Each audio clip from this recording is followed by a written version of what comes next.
back to the Collector Car Network. My name is Luke, and we are here at Barrett-Jackson Scottsdale Auction, and I wanted to show you guys this 1955 Hudson Metropolitan. So these cars were produced from 1954 to 1955, and Hudson unfortunately went under around early 1957 because they actually didn't want to make a V8. Everyone wanted one. Now the Hudson Jet also didn't sell, and it just wasn't looking very good. So they were trying to merge with AMC, but unfortunately, George Mason, who was trying to orchestrate this whole merging situation, died of a heart attack, and the deal kind of fell through.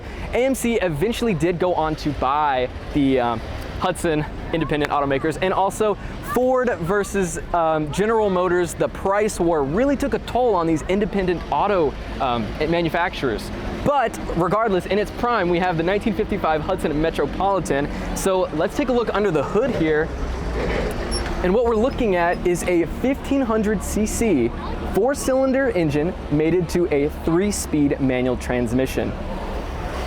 And we have it here in this gorgeous turquoise color, chrome accents, white hardtop. Now the whole driveline was pretty much restored on this car. So let's open it up and just check out the inside. So if you, starting at the bottom, if you look down, you'll notice original door panels, original floor panels, and we do have a refinished two-tone interior in black and white.